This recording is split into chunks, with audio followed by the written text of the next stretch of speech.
شلام لخ مريم مليف طيبوثة نارا عماخ مريخات المشي وموريخ بيت خرسريشو ناط مريم يلدت آلها صلح لا بين حطاهي هاشا وشاق الموثن آمين.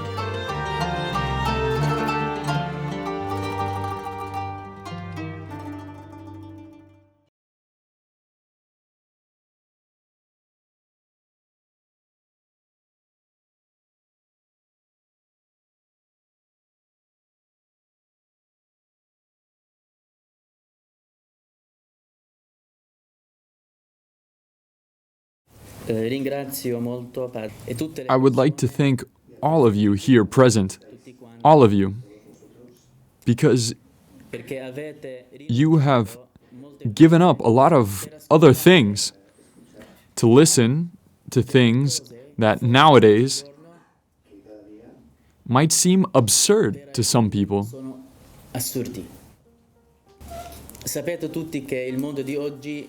You know that today's world is a world that is distancing itself from the faith. I think that the biggest problem is that today's society hasn't yet understood that the faith is humanity's greatest treasure. A person doesn't exist without some kind of value in which he believes. The more transcendental that value is, the more it is worth. Our value, our greatest treasure, is greater than any other. It's Jesus. I would like to explain first of all that what I'm going to tell you are not stories or made-up things, but realities. Afterwards, it's up to you to draw your own conclusions regarding what I'm going to say. Prendere le conclusioni da quanto parlo.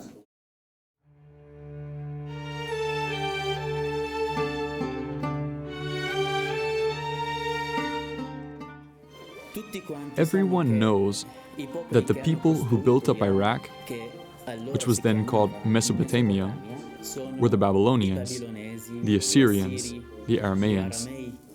There weren't any Arabs in Mesopotamia. The country was evangelized by the apostle St. Thomas and his disciples since the first century.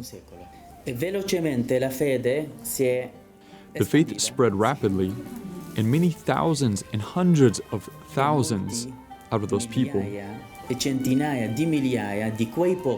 Babylonians, Assyrians, Aramaeans, received the gospel. Christianity became the biggest religion.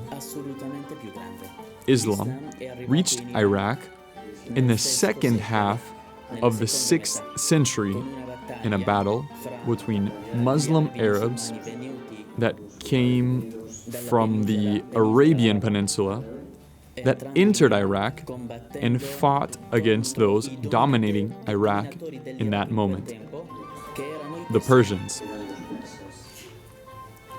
Once they had won the war,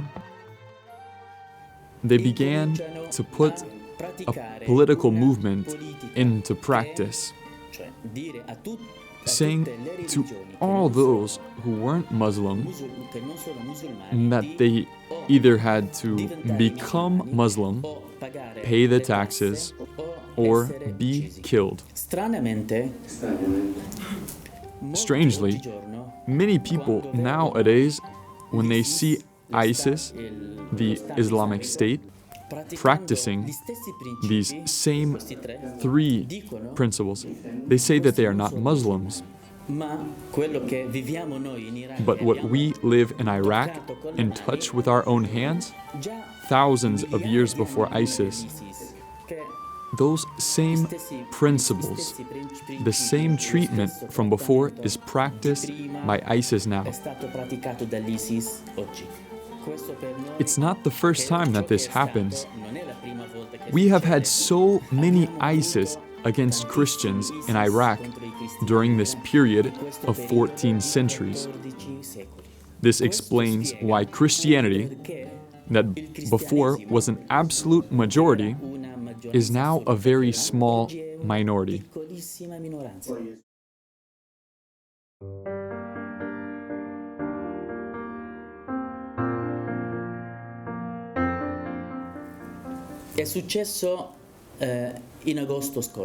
It happened last August. I was in the seminary in Ankawa. We heard news of how ISIS advanced through Syria and Iraq, taking city after city, after finally arriving at Mosul. Later, threats came from the ISIS army to the Christians who lived on the plains of Nineveh. The plains of Nineveh is a group of Christian villages and towns. Nonetheless, the Iraqi army there assured their protection and said that nothing bad would happen. One day before ISIS came in,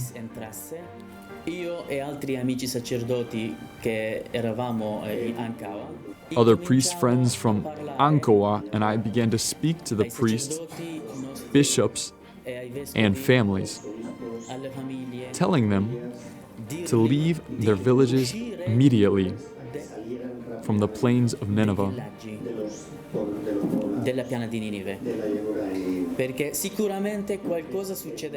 Because something was definitely going to happen.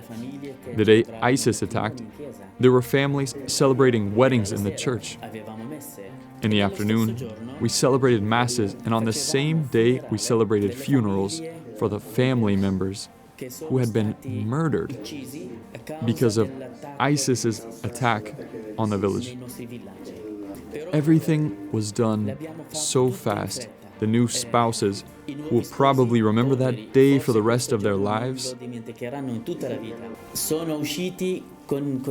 Left the church with their dresses, without a party, without anything. When night came, the families heard the noise of bombs close by.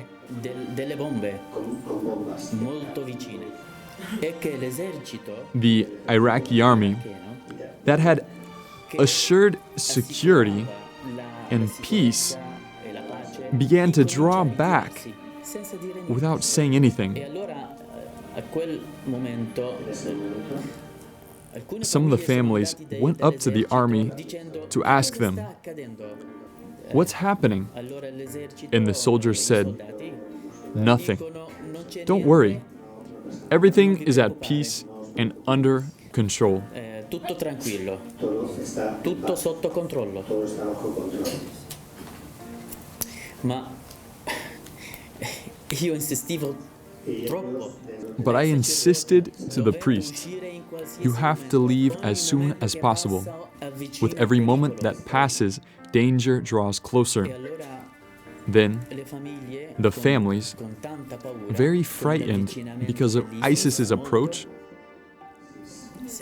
without a single soldier present, imagine, elderly that can hardly walk, children, newborn babies, pregnant women, young girls, youth, leaving in complete exile. Perhaps this exile reminds us of the Exodus in the Bible. The Christians who left those villages were close to 125,000, heading towards Kurdistan, being the safest place. But the distance between our villages and Kurdistan is about 60 kilometers. This mass of people, very afraid and under a lot of pressure, without food or water, carrying all the elderly and the children, pregnant women, and the sick, all reached the border between our villages and Kurdistan. It was blocked, but later the president of Kurdistan gave the order to open the borders and let everyone enter, but without cars and by foot, for fear of terrorism. 12 hours later, they arrived at Ankawa, the Christian camp in Erbil. Erbil is the capital of Kurdistan, but they arrived nearly dead. Women walking at the point of giving birth. Some elderly died that night due to exhaustion. Afterwards, the biggest problem was that another priest and I were waiting in the church to receive the families, but I couldn't do anything. The families, our families, by instinct, go to the church. It's their only refuge. It's what we're used to. We don't think of turning to the police, but to the church. Because we are sure of finding calmness and peace in the church, either there or at home.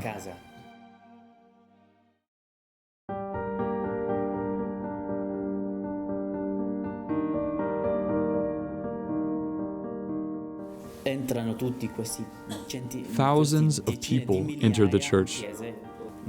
But what could we do? I didn't even have a bottle of water or a piece of bread to give them. I don't know where to take these women. To the hospital? I didn't know anything. I was left practically paralyzed. They all slept outside or in the church, on the pews or on the ground.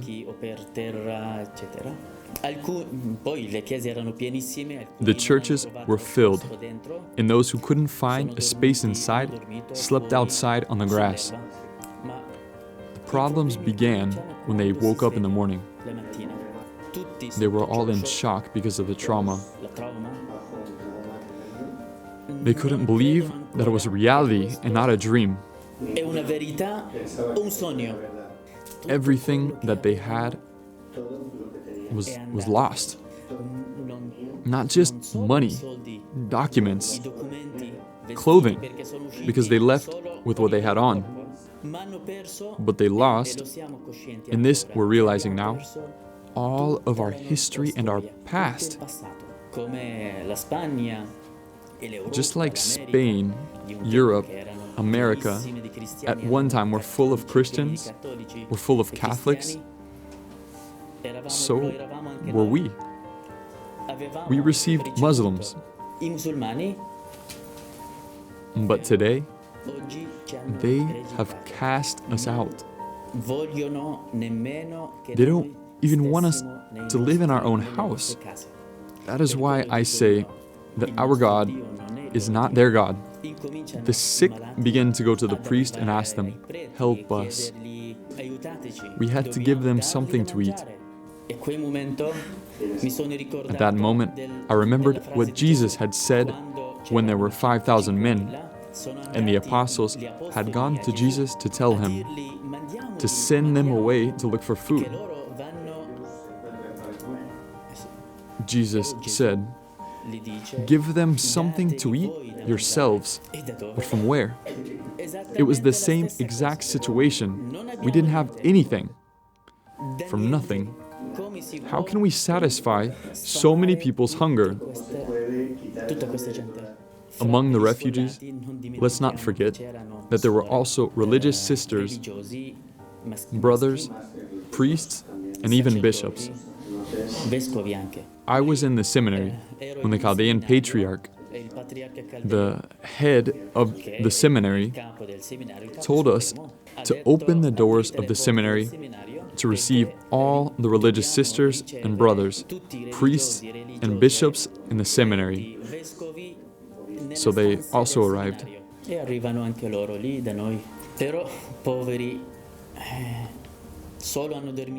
But after having slept that night, we had to begin to think about what we were going to do and how to help our people. From that moment on, thanks to the Western Church, many people who still believe, like you in Spain, Italy, France, Germany, America, Australia, and all over the world, woke up and said, "Those are our brothers and sisters. We can't abandon them." So the Catholic organizations, such as Aid to the Church in Need and other non-Catholic Christian organizations began to come and have not left us.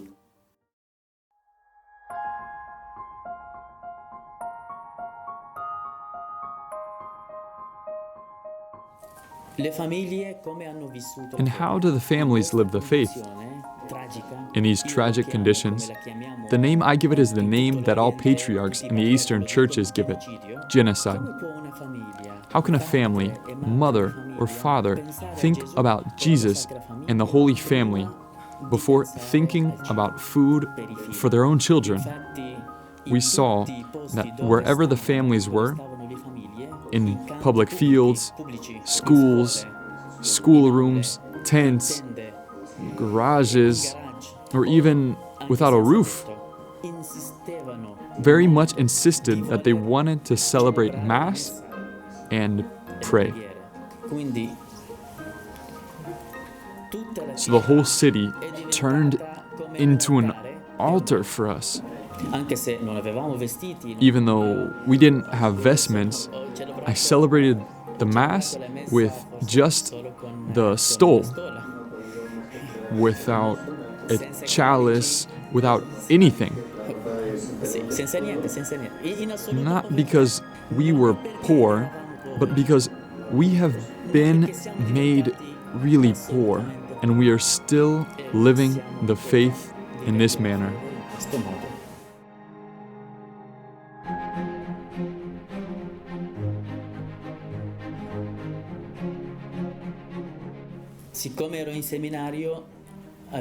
Because I was in the seminary, I had other difficulties. I had to be in the dispensary that I put up, look after the seminarians, and teach philosophy in Ankawa's faculty of philosophy. On many occasions, at 1, 2, or 3 o'clock in the morning, families called us needing something and didn't know where to go. Their only reference point were priests or religious sisters. For me, maybe there were days in which I could see that I have a vocation. I've understood what it means to be always ready to do anything and do what Jesus did, not what the apostles did. Do everything possible to give people something to eat and give medicine to the sick. Everything that was created to help others was like a vocation to works of charity, each one in extraordinary ways have found themselves in a place where there they can find their calling and how they can help others. I like medicine a lot, not taking it, but I want to know about it. And as a science, I like it a lot. How did I find my own calling to this? On the second day after the flight in the exile, it was around this time, a little earlier, when I was in the church's square with other people. A woman came up to me with a small child saying, "Father, my child is sick." It was exactly like when they took the sick to Jesus. I said, "What can I do? Jesus is God, but I'm not." But Jesus was also man, like me.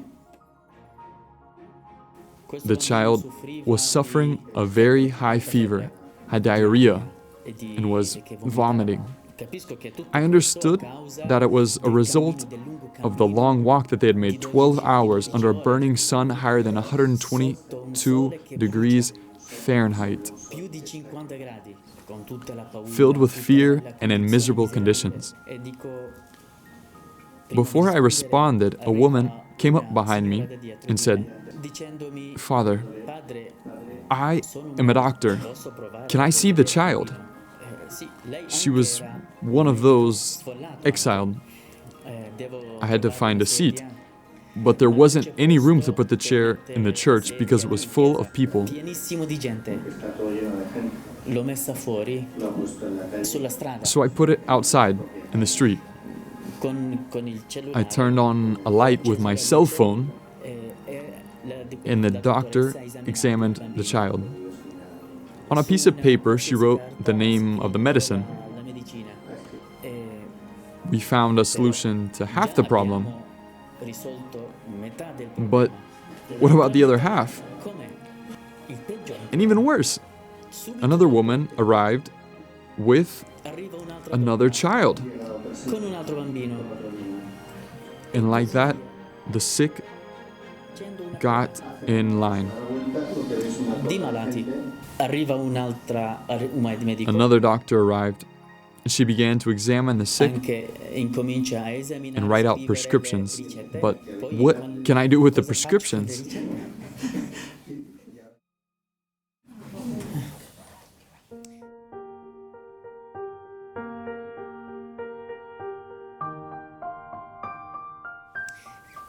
Con me c'era una suora There was a dominicana, Dominican sister anche lei there. sfollata. She was also exiled, L'ha detta suora, ma and I said to anche her, lei Sister, specializzata al she dottorato was in teologia, young, but had her doctorate in theology already. molto giovane.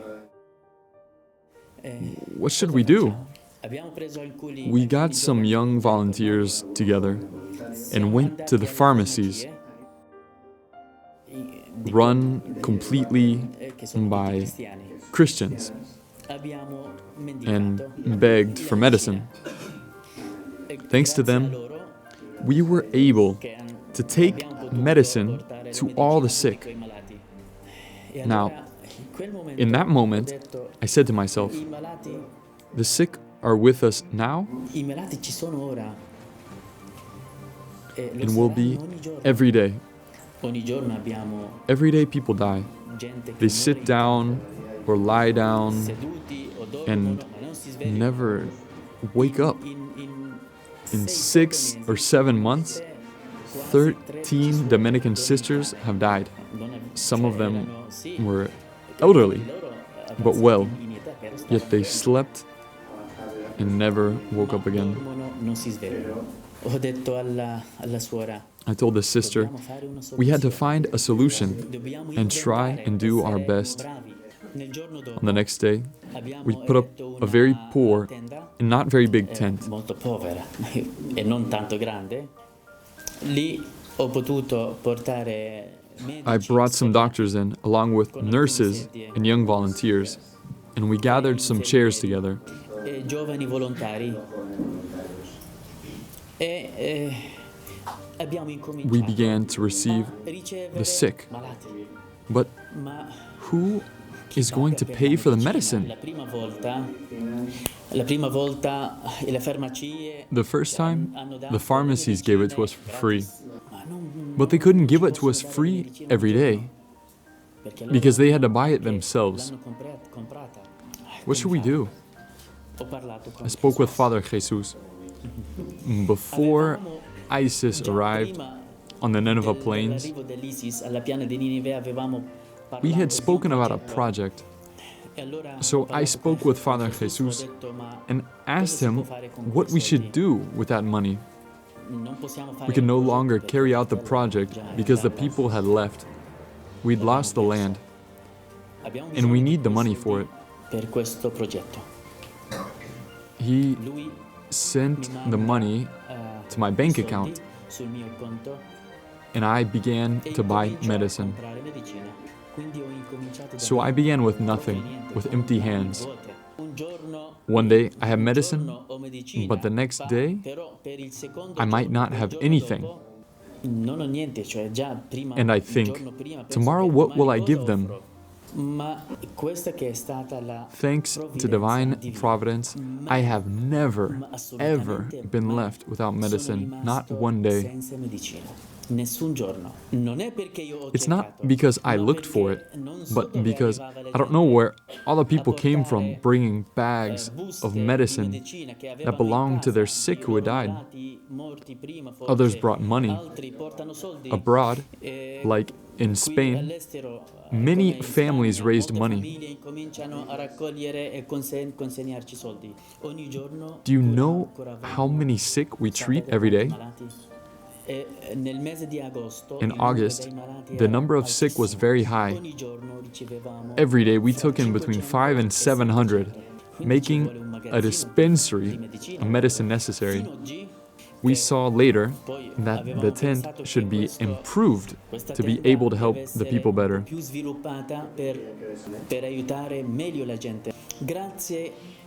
Thanks to big-hearted people, even just by sending €1, it has been worth it. It's brought about miracles. We were able to procure all the necessary medicine, open a laboratory, a room for the nurses, ultrasound machines, a dentist for urgent cases, because dentistry work is very costly. It's a matter of fact. The material costs a lot. Every day we have on site 3 doctors, a pediatrician, a gynecologist, and a general practitioner. All are volunteers from among the exiled. They work for free. They aren't paid anything. All this work is done for free.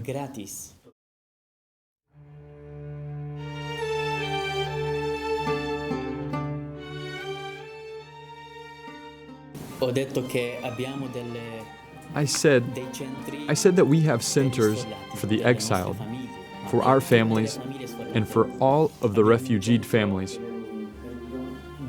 We have a center where we get food and drink together and distribute it among the families. Things that organizations like Kirsch and Knot bring us. Then we have the dispensaries. Then there are other families that are forgotten about. Families that have not found a place in the camps, in tents, or in the container houses that aid to the church in need have prepared.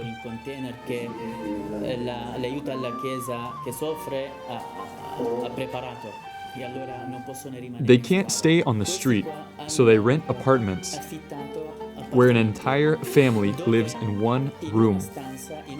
An Eastern family, not a Western family. That means 5, 6, 10 people. In one house, you can come across 50 people. Help can be done through organizations like you have here with Aid to the Church in Need, or directly through the bishops, or directly through the priests.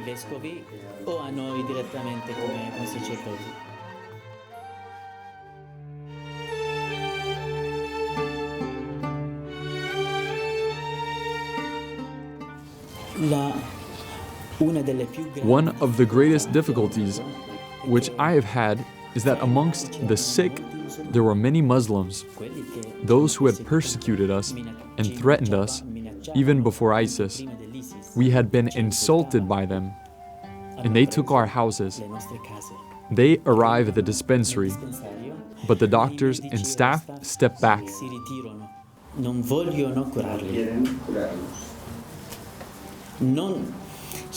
You know, it's something that is almost natural in man, because you think, this guy has killed me, and now he comes to me to take care of him?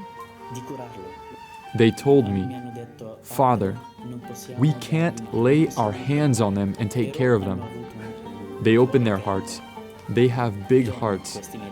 I spoke with them, and with Sister, not to convince them, but to remind them that the apostles and Jesus went through the same things that we do.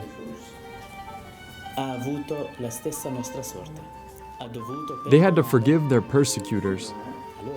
We began to take them in and take care of them. We opened another dispensary in a place where the majority of the refugees are Muslim.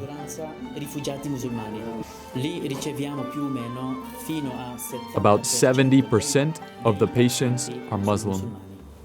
But remember,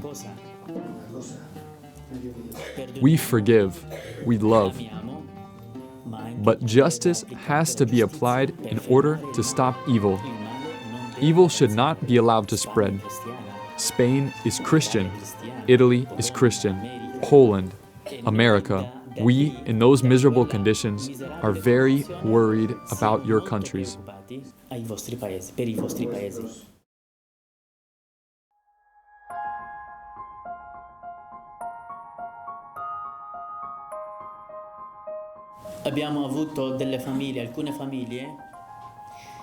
We have families who have not been able to escape. Some, because of being elderly, hadn't heard the noise warning them to escape, and later they weren't allowed to. You know that in Iraq, there's a mosaic of religions, especially in the plains of Nineveh. The majority there are Christians, then Yazidis. What has happened is that between the Yazidis, there have been thousands of prisoners in ISIS's hands. Christians, on the other hand, are only 150 because the rest have come here. How did that happen? The difference was that we warned our families because we thought something bad was going to happen. We were betrayed by the Iraqi army and the Iraqi government, but we have felt like one family. We all had to leave. The Yazidis didn't get the warning, and for that reason, the army, having abandoned them, ISIS entered and took thousands of girls, wives, etc., and they are now slaves. The way in which you live here is different. Thanks be to God, nobody here runs behind you with a sword. Nobody puts obstacles to your freedom of faith. Where we are, unlike other Muslim countries, there is a religious freedom. I make a comparison because I like these concepts. Religious freedom isn't freedom of worship. It's the absolute freedom to profess one's own faith or to change it without any threat or exterior danger. Freedom to worship means that I can celebrate Mass only inside the church. I'm Christian for my Christians, not for a Muslim who could convert to Catholicism because he would be killed. Each person, according to the Islamic law, which is also the law of all countries beneath the Arab constitutions. If a couple have children, one of the couple, if they convert to Islam, then all the children automatically become Muslim, whether it be the mother or the father. Later, when the children are older, it's already written on their identity card that they are Muslim. They can't choose their own religion. They can't be with their father, for example. This great difference between East and West explains how you can live your faith and in what type of environment.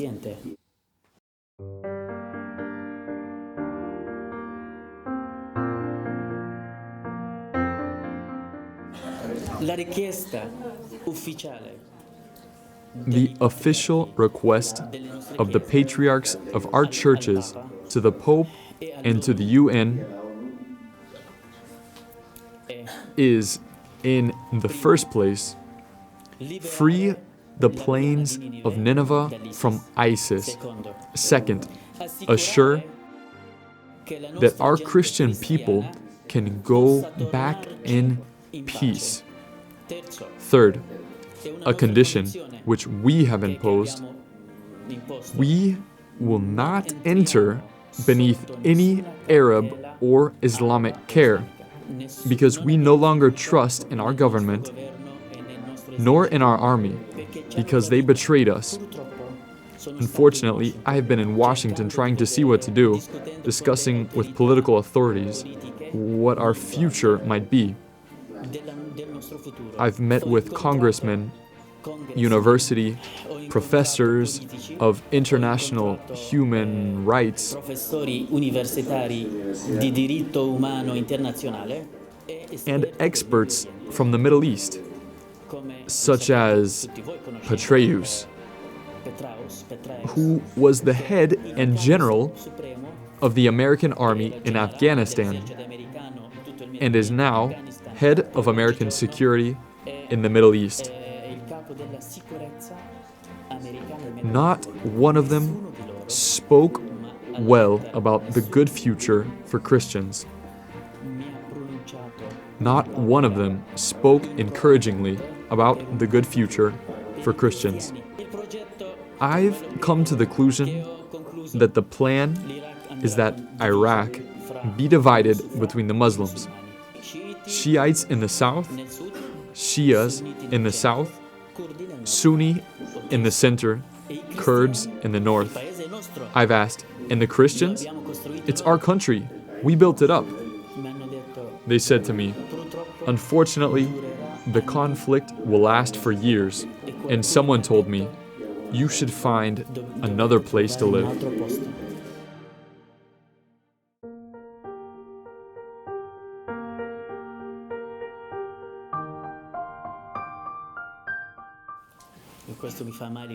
This grieves me a lot.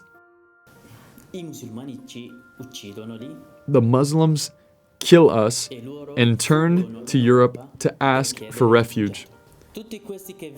All those received into Europe are Syrians, all Muslims, because we know that the Iraqi Christians are like prisoners in Lebanon, Jordan, and Turkey. How is this possible? These Syrian Muslims, in these last months, leave Syria for Europe. But we know that the war has begun. Its 5th year, I believe.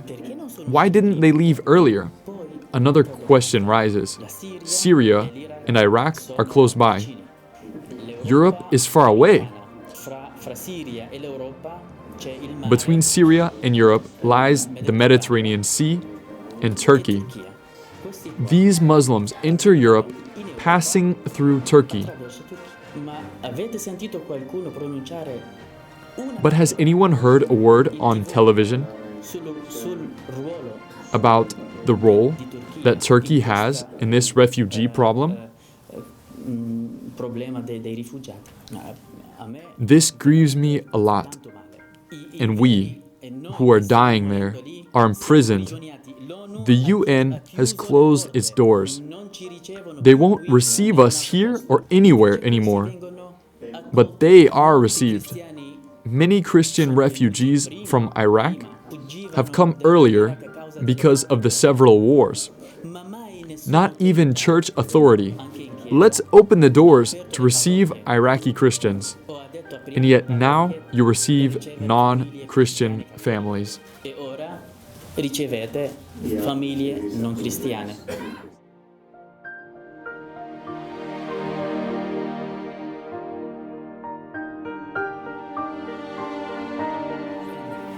When you pray, don't pray for me. Pray for all the Christian families that nobody remembers. Pray for the priests and sisters who work day and night for the exiled. For seminarians in Iraq who, despite seeing their families in difficulty, haven't left their vocation and have maintained it and want to continue forward. I will pray for all you too. Thank you very much.